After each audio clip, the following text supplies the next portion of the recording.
Okay, so as Katarina just said, she quite summarized the title of my thesis, saying that I'm interested in analyzing the environmental and social efficiency of agriculture and the effects of smart farming technology. So as you see here, the title of my dissertation is Smart Farming Technology and the Environmental and Social Efficiency of European Agriculture. And I will present to you now the content of this thesis in about 30-minute presentation. And then I look forward to hear if you have any comments or questions regarding this. So did you know that we are in the middle of an agricultural revolution? The increasing introduction of digital farming, robotics, big data, variable rate application, artificial intelligence, and information technology, also referred to as smart farming, is often referred to as the fourth agricultural revolution. To put this in a broader context, we can look back at the first agricultural revolution, which took place as our ancestors made a transition from a hunter-gatherer society to settled agriculture about 12,000 years ago. That this is put in the same context as the smart farming revolution that we see today, I think really says something about the importance of this paradigm shift that we're currently seeing in agriculture. So the potential of smart farming technology is that it can improve environmental, social, and economic sustainability. It can do so by, for example, increasing efficiency, enables us to substitute away from harmful inputs, or contribute to a complete redesign of the production system. However, it is not yet fully understood how farmers use the technology on their farms. And therefore, it's also not understood if smart farming technology is actually contributing to improving sustainability. So I would like to spend a few words talking about environmental and social sustainability and the importance of considering both these aspects simultaneously. So European agricultural policy is increasingly focusing on jointly improving environmental and social sustainability. And we can see this reflected in the current EU Common Agricultural Policy, or the CAP, which is branded as a greener and fairer CAP, showing the dual focus on both environmental and social sustainability. We can also see the importance of balancing environmental and social sustainability by looking back at the farmer protests, which took place between 2023 and 2024, which part of the reason sparking this protest was stricter environmental regulation, while not considering the aspects or the perspectives of the farmers. So getting back to our smart farming here, we asked the question whether smart farming technology have the potential to increase social sustainability by making, for example, farmers happy, and also to increase the environmental sustainability by decreasing the environmental burdens that are generated by agricultural production. So the question that we broadly is interested in is whether smart farming technology can create environmentally and socially sustainable European agriculture. To study this in my thesis, I used the main empirical method as efficiency analysis, as this is quantifiable, where sustainability is very difficult to calculate. Efficiency is actually something that we can compute. It is also policy relevant, as policies intended to increase efficiency is often better received than policies restricting production or restricting the usage of a certain input. Efficiency analysis can also provide insights into sustainable development, where increasing efficiency can show paths towards also increasing sustainability on farms. So two broad questions that I asked in my thesis is, where are we currently at in terms of reaching environmental and social sustainability? And where can smart farming take us on this path to establish more sustainable agricultural production? So with this, I would like to provide you an overview of my research, considering these two guiding questions as I just mentioned. So the first one, where are we currently at, is made more precise in my thesis by answering the question, how well are EU regions balancing environmental and social efficiency in agricultural production? The second part is about where smart farming can take us, and more specifically, what structural and behavioral change can smart farming induce? So the first question is answered in my first paper in the dissertation about evaluating efficiency of EU agricultural production.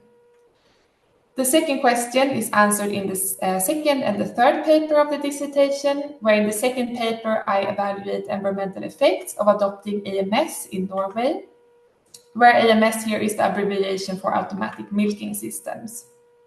In the third paper, we consider how adopting novel technology can induce farm-level change.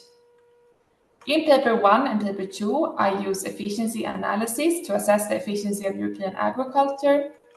And in paper 2 and paper 3, we consider smart farming induced structural and behavioral change.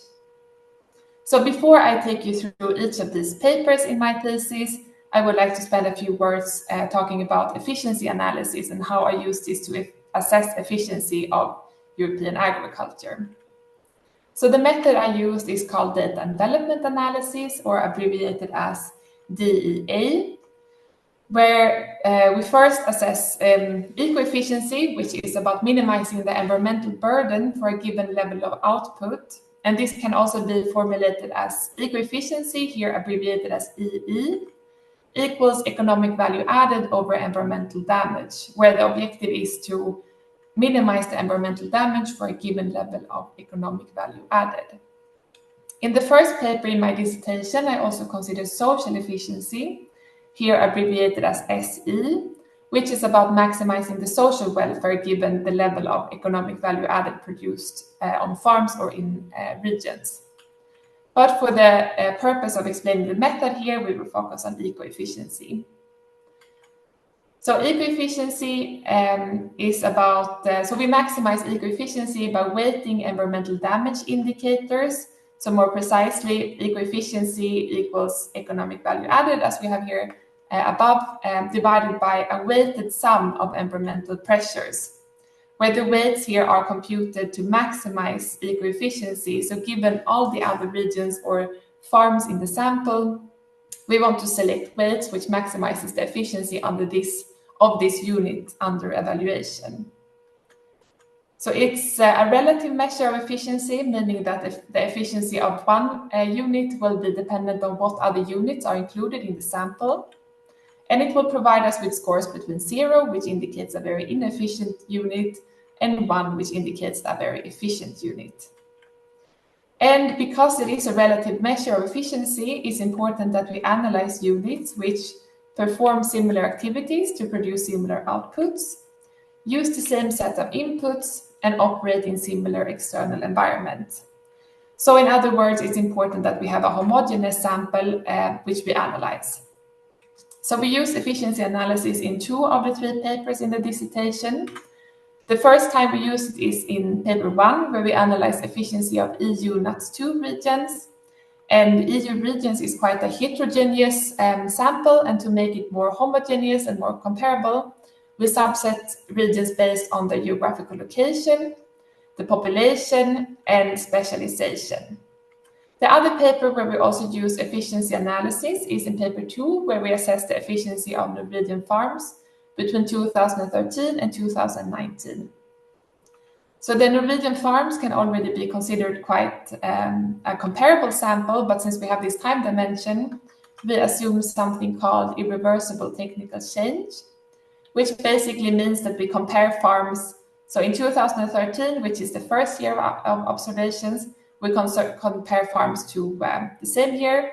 And as we move forward in time, we can include more and more observations in our analysis, comparing farms which are observed in the same year or in previous years in the sample, to ensure that no farm is compared to other farms which have access to better technology. So with that, I would move on to the first paper in the dissertation, where we assess regional efficiency of EU agriculture. So the question we answer here is, how well are EU regions balancing environmental and social efficiency in agricultural production? So we consider eco-efficiency and social efficiency, which I introduced to you a few slides ago. And we use data which is publicly available for 2020 of 147 NUTS2 regions in the EU. So to select indicators for the environmental and social efficiency, we use the Agri-Sustainability Compass, which is a tool provided by the European Commission. And to ensure efficiency scores, which include as wide amounts of indicators as possible, we include all the environmental indicators and all the social indicators to assess our efficiency in the environmental and the social dimension, respectively. For some of these indicators, we cannot formulate them at the regional level, which is our unit of analysis, but to avoid dropping environmental dimensions, we then instead consider the national level as a proxy for the performance of the region. So this means that to assess eco-efficiency, we consider 5 indicators on a NUTS 2 level and 3 indicators on a country level where we don't have access to regional data. So these indicators are ammonia, pesticides, and nitrates. For the social dimension, we consider 4 indicators on a NUTS 2 level, and 1 indicator, namely antibiotics, we don't have regional data on, so we instead resort to the country level. So what we ask in this paper is whether there are trade-offs or synergies. So we first assess environmental and social efficiency separately, so as 2 separate measures. And we then consider whether EU regions manage to balance the environmental and social efficiency. So the question we ask is, can regions perform well in both dimensions, or are there trade-offs? And to illustrate this, we plot the social and the eco-efficiency scores in an XY dimension, as you see here. And when analyzing the efficiency for the full sample, we get this result. And what we can see here is that there is a negative trade-off between the 2 dimensions, whereas if we would see high performance in both social and eco-efficiency, we would see regions up in the top right corner here, which is not the case. So we see there is a trade-off between social and environmental efficiency. However, as you might remember, I said that EU regions are quite a heterogeneous sample, and it might not be fully correct to analyze them as one sample as we did here. So to consider these different conditions in different regions, we create subsets. So first based on agricultural specialization, then based on the geographical location of the region, and finally based on the population density. So when turning to these results, we find a slightly different story. So first, considering the subset based on the agricultural specialization, as we see here, particularly looking at the subset of arable crops, we see that these regions perform fairly well in both dimensions, and the trade-off is not at all as strong as we see when looking at the full sample. We see similar results also for the geographical location, where we see that there is less of a trade-off in some regions, but also still quite a trade-off between the 2 dimensions in, for example, in the Mediterranean regions here. Regarding the population density, we also see a similar result.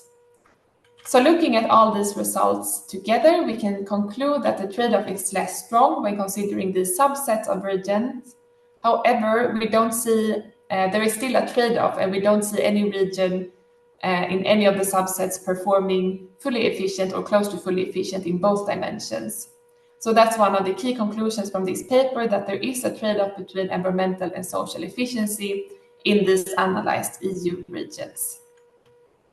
So with this, I would move on to the second paper, where we assess the effects of automatic milking systems. So this is a paper which I wrote together with my co-authors Helena Hansson, Klaus Mittenzweig, and Hugo Storm, and is published in the European Review of Agricultural Economics. In this paper, we ask, does AMS adoption generate farm-level structural and behavioral change? And also whether AMS adoption generates changes in farms' greenhouse gas emissions efficiency. And as you might have noticed, before in this presentation, I talk about eco-efficiency or environmental efficiency, and this greenhouse gas emissions efficiency is essentially just an eco-efficiency measure, but only focusing on greenhouse gas emissions. So the data we use for this paper is the Norwegian account results in agriculture, which is similar to the EU FADN data. And we have data between 2013 and 2019, and a total of 273 non-adopters and 47 farms that sometimes in this time period adopts automatic milking systems. So we want to it's previously been found that farms are expanded to fully benefit from the automatic milking systems. And we also have seen on a more general perspective that farmers increase their production when increased efficiency saved costs. So when costs are saved, this can be reinvested in increased production. And in this paper, we hypothesized that automatic milking system can create changes in the number of cows, the share of feed concentrates, milk yield per cow, off-farm income, arable land per milk output, and labor per cow. And to assess whether how this relationship looks like, we use matrix completion for causal identification. And I would now like to spend a few words on this method. So to use this method, we consider our data as a matrix where each row signifies a farm in the sample and each column is a year. And the question we ask here is, how would a farm have developed had they not adopted AMS? So we want to know the counterfactual outcome.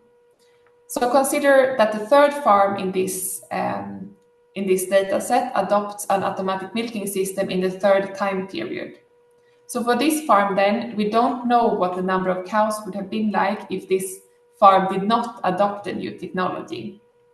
And what we can do here using the matrix completion approach, we can look at time-fixed effects and the results of similar farms in the given year.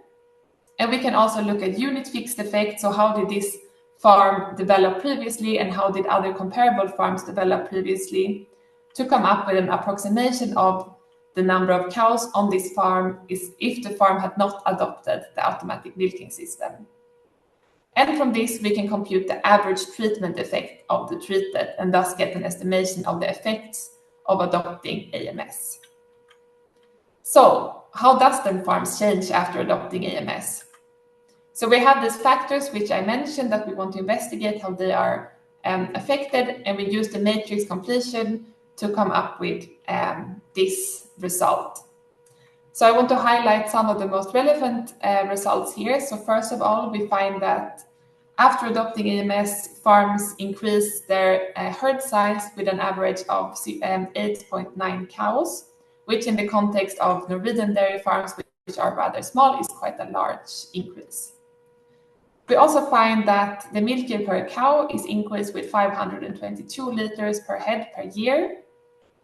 And we also find that on average, the farmer can spend 23 hours less per cow per year after adopting an automatic milking system.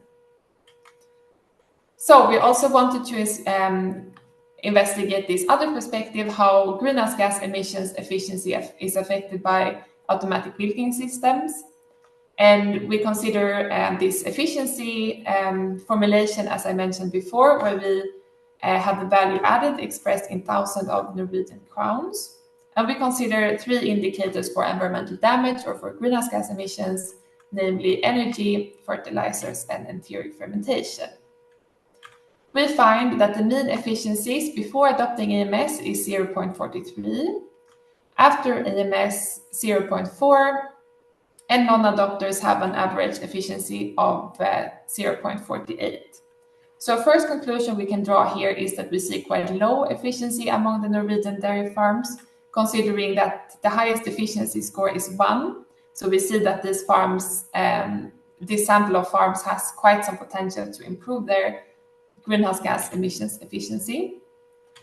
So looking at the effects of AMS using the same method of matrix completion as I presented to you earlier, we find that the average treatment effect of the treated is minus 0.015. So as you see, this is a very small effect on average, but I would like to draw your attention to the large heterogeneity in effects that we see here. So most importantly, we see that while some farms increase their efficiency after adopting AMS, other farms decrease their efficiency after adopting AMS. And I think this really opens up for future research to look into what lays behind these changes and how can we make sure that farms increase their efficiency after adopting a new technology. So moving on to the third paper in the dissertation. In this paper, I take a conceptual approach, and this paper is also available as a publication, currently as a preprint in the Journal of Agricultural and Resource Economics, and I wrote this together with my supervisor, Hugo Storm. In this paper, we consider features of smart farming technology, we consider economic theory, and we conduct a literature review to come up with a theoretically derived framework of mechanisms which can create incentives for structural and behavioral change. So first, we provide a definition of smart farming technology. So in previous literature, there is not one single definition of smart farming technology, but rather many definitions. So in this paper, we consider a technology to be a smart farming if it is autonomous, if it can conduct variable rate application, or if it can gather and provide information. So if a technology has one of these features, we consider it a smart farming technology and it can be included in our research. We also consider the cost and capacity of the technology, as this is something we hypothesize will also have effects after the technology is adopted. So this constitutes the first part of our conceptual framework. Moving on, we assume that these technology traits can generate changes in economies of size and scope, risk, input use efficiency through rebound effects. And this constitutes the second and third part of our conceptual framework, namely mechanisms and the outcomes. So this is a very simplified picture of the conceptual framework we create, where we consider that features of technology can trigger farm-level mechanisms and lead to more or less expected or unexpected outcomes on farms. Finally, we consider a literature review to provide examples of how the framework applies. And the results of this framework can inform empirical research, it can provide insights for modeling, and it can also inform policymakers looking to make farmers adopt more smart farming technology. So looking into a bit of the results from this paper, we find in the literature review, we find 16 papers identifying smart farming-induced structural and behavioral change in livestock production. And the result table, or one of the result tables, looks like this. And you don't need to look at everything here, but I would first like to draw your attention to that the most commonly occurring technology here is AMS, automatic milking system, which is not an unexpected result, since this is a technology which has been around for quite a long time. So first, I would like you to look at the results for economies of size. So we see that many papers identify that the adoption of this new technology, in many cases AMS, generate changes in economies of size, which create incentives for farm expansion. Looking at another column here, we can consider risk, where one paper finds that AMS increased the depth, motivating intensification, but it can also make farmers more hesitant to invest in further technology. So with this, I want to highlight that it's important to consider the relative importance of different mechanisms, as this will determine the outcomes of the technology. So with that, I would like to move on to some conclusions that I derived from the dissertation. So we answered two questions. So how well are EU regions balancing environmental and social efficiency in agricultural production? And where can smart farming take us? So what structural and behavioral change can smart farming generate? From the first paper, we provided the first EU-wide assessment of eco and social efficiency of agricultural production. We also identified a trade-off between environmental and social efficiency, which indicates a need for new production systems enabling high performance in both aspects. In the second paper, we provided a novel analytical approach to assess farm-level effects of novel technology, including effects of eco-efficiency, which cannot be adapted to other contexts to also assess the effects of other technologies. we found that AMS increases herd size and milk yield per cow, but that it also decreases the labor per cow. We also found that the effects of AMS on greenhouse gas emissions efficiency are very heterogeneous, which calls for further investigation. In paper 3, we provide a theoretical basis by constructing a theoretically derived conceptual framework of incentives for structural and behavioral change. Finally, I would like to highlight some limitations of my research, which also leads to future research questions. So first, efficiency, which is the main empirical method we consider, is a relative measure, where sustainability is absolute. So it's important to consider that while we can only say something in our research about how efficient farms or regions are producing, but we cannot say anything about is this sustainable or not. So here is something that future research need to develop further, and also maybe integrating further the efficiency analysis with the sustainability analysis. Another limitation which calls for further investigation is that we only focus on the production side. So smart farming will affect also social dynamics, and it will also affect consumer behavior. So these are two aspects which we don't consider in the thesis, and which I think it would be interesting in the future to also look into how these different perspectives integrate. Finally, I derived 2 policy recommendations from my thesis. The first one is that to ensure sustainable agricultural development, policymakers must focus on overcoming the trade-off between environmental and social efficiency. The second policy recommendation is that for smart farming to successfully overcome the trade-off between environmental and social efficiency, smart farming induced structural and behavioral changes, such as farm expansion, increased intensification, and specialization must be considered. And with that, I would like to thank you for your attention and hand over the floor to potential questions.